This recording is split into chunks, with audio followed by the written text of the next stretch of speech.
Per comprendere la tempesta che si abbatté sull'Europa del X secolo, dobbiamo prima guardare oltre i suoi confini, laddove il continente si dissolve nelle praterie sconfinate dell'Eurasia. La nostra storia non comincia nel bacino dei Carpazi, ma molto più a est, in un'area che i geografi arabi chiamavano l'Evedia, forse tra i fiumi Volga e Don.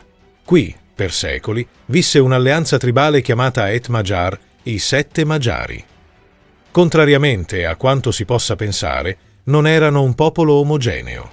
Le loro radici linguistiche affondavano nel ceppo ugro-finnico, parenti lontani dei moderni finlandesi ed estoni. Ma la steppa è un crogiolo che rimescola i popoli. Secoli di contatto, sottomissione e alleanze con le grandi potenze nomadi turciche, gli onoguri, i bulgari del Volga e soprattutto i khazari, avevano trasformato la loro cultura. Erano un popolo di pastori nomadi. La loro vita era dettata dal cavallo e dal ciclo delle stagioni. Abitavano in yurte di feltro trasportabili e la loro ricchezza si misurava in mandrie. Ma nella steppa, pastorizia e guerra sono due facce della stessa medaglia. Ogni uomo abile era un guerriero, pronto a difendere il bestiame o a razziare quello dei vicini. Per gran parte del IX secolo i Magiari furono vassalli del potente Kaganato dei Khazari, l'impero crocevia, che controllava le rotte commerciali tra Costantinopoli e l'Asia. Fornivano cavalleria ausiliaria, combattevano le guerre dei Khazari e da loro impararono tattiche, disciplina e comando. Poi, nell'ultimo ventennio del secolo, l'equilibrio della steppa si spezzò. Una devastante siccità, seguita da una guerra civile interna al Kaganato, indebolì i Khazari. E da est arrivarono i Peceneghi, una nuova e feroce ondata di nomadi turcici. Verso l'894, in alleanza con i bulgari del Danubio, nemici giurati dei Magiari, sferrarono un attacco coordinato. I Magiari si trovarono presi fra due fuochi. Fu un disastro. L'imperatore bizantino Costantino VII Porfirogenito, nel De Administrando Imperio, descrisse una fuga disperata. Costretti ad abbandonare le loro terre nelle Telcoz, la terra tra i fiumi. I Magiari si misero in marcia verso ovest. A guidarli erano due capi, il Gyula Arpad, comandante militare, e il Kende Kurshan, guida sacrale.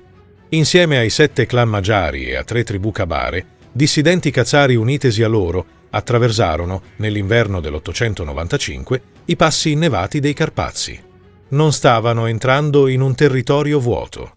Il bacino dei Carpazi, o Pannonia, era un mosaico di popoli. Coloni slavi, resti degli Avari, guarnigioni franche e morave. Ma la Grande Moravia, un tempo potente, era lacerata da una guerra civile.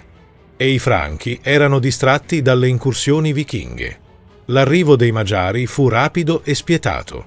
Sconfissero i Moravi, sottomisero le popolazioni locali e in pochi anni dominarono la regione.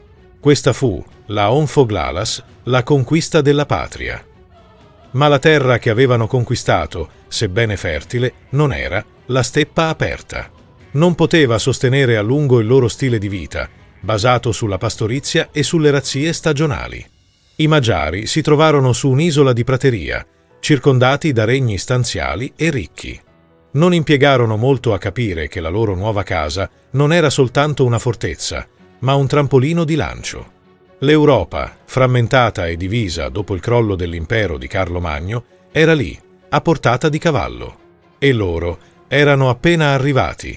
Per l'Europa cristiana, i Magiari erano un incubo. Un nemico che appariva dal nulla, colpiva e svaniva prima che si potesse dare l'allarme. Ma questa non era magia. Era una macchina da guerra. Una macchina perfezionata in secoli di evoluzione nella steppa. Il cuore di questa macchina era l'uomo a cavallo.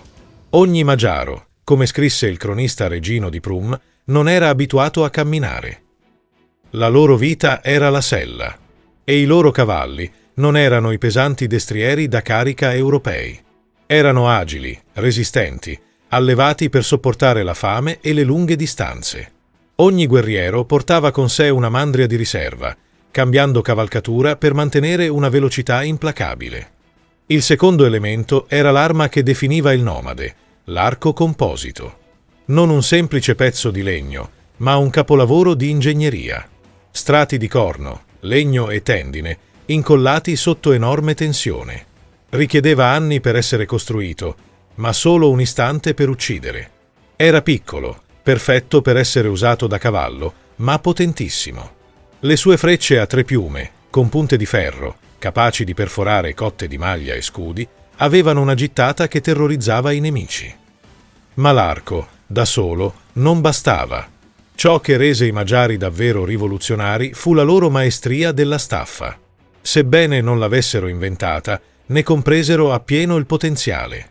La staffa era una piattaforma di tiro. Permetteva al cavaliere di alzarsi in sella, di ruotare il torso di 180 gradi e scoccare frecce all'indietro, con precisione mortale, anche al galoppo.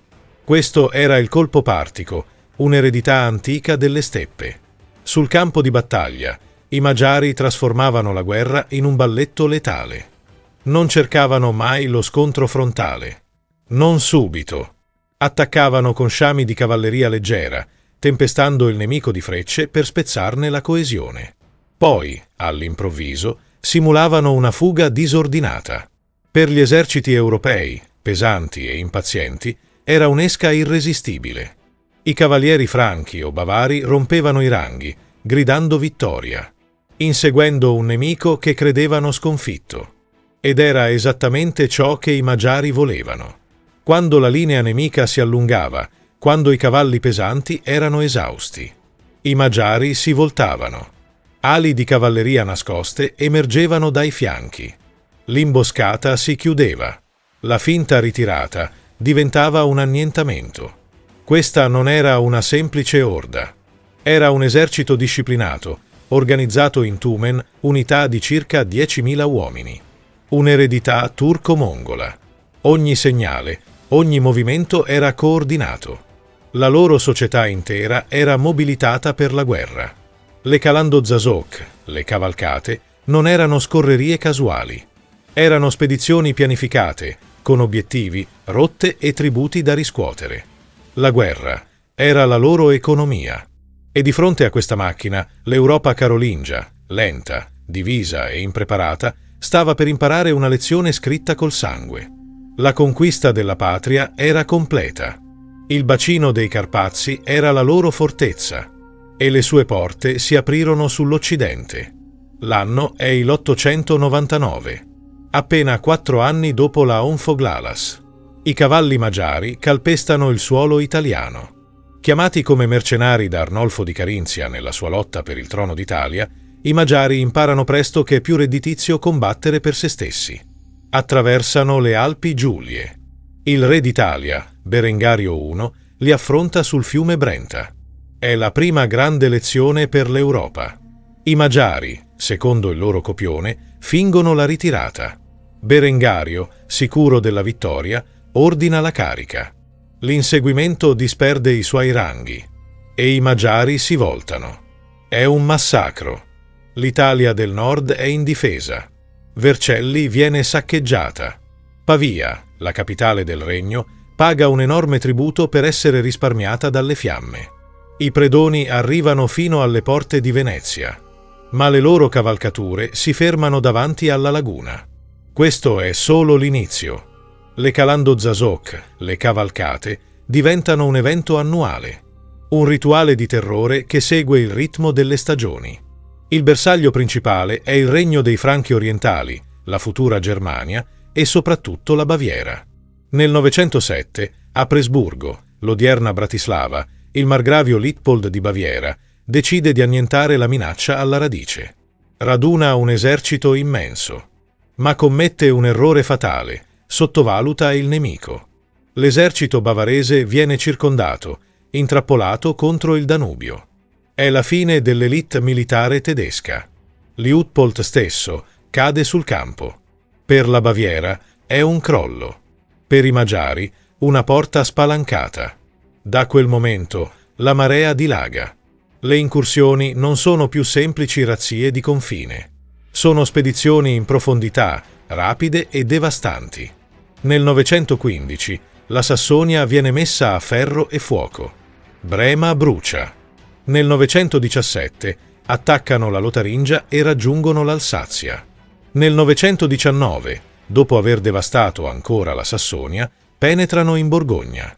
Nel 924 tornano in Italia, saccheggiano Pavia di nuovo, questa volta dandola alle fiamme. Nessun luogo è al sicuro. Le loro colonne di cavalleria coprono distanze inimmaginabili per l'epoca. Nel 926 raggiungono la Provenza, nel sud della Francia. Nel 933 tornano in Borgogna. Nel 937 la cavalcata più audace. Attraversano la Francia, arrivano in Aquitania, superano i Pirenei e saccheggiano i dintorni di Lerida, in Spagna, prima di tornare indietro carichi di bottino. Hanno raggiunto l'Oceano Atlantico. Non cercano la conquista territoriale. Cercano ricchezza mobile, oro, argento, bestiame e, soprattutto, schiavi. Intere popolazioni vengono deportate nel bacino dei Carpazi. Le cronache dell'epoca sono un lamento senza fine, una litania di monasteri incendiati, città riscattate e campagne abbandonate. Liutprando da Cremona, uno storico che visse quel terrore, scrisse nelle sue cronache: A sagittis Hungarorum libera nos Domine. Dalle frecce degli Ungari, liberaci, o Signore. Questa preghiera, recitata nelle chiese di Germania, Francia e Italia, diventa il simbolo di un'epoca. Per 50 anni, l'Europa vive nella paura.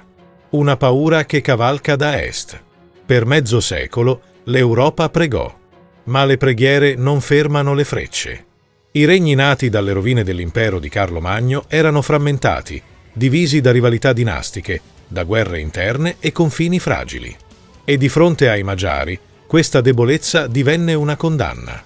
I sovrani carolingi avevano ereditato un'idea antica di guerra. Eserciti lenti, composti da fanterie feudali e da una cavalleria pesante. Potente in campo aperto, ma incapace di inseguire un nemico che combatteva come il vento. La logica della steppa contro la logica del castello. Per difendersi, molti regni scelsero la strada del denaro. Pagare tributi per comprare la pace. Un errore che costò caro, perché ogni sacco d'argento pagato ai Magiari non faceva che finanziare la prossima incursione. In Germania, in Francia, in Italia, le campagne si svuotarono. I contadini fuggirono verso le città. Le città si chiusero dietro mura sempre più alte. E ogni nuova invasione scavava più a fondo la frattura fra chi poteva difendersi e chi poteva solo fuggire. La Chiesa predicava la rassegnazione.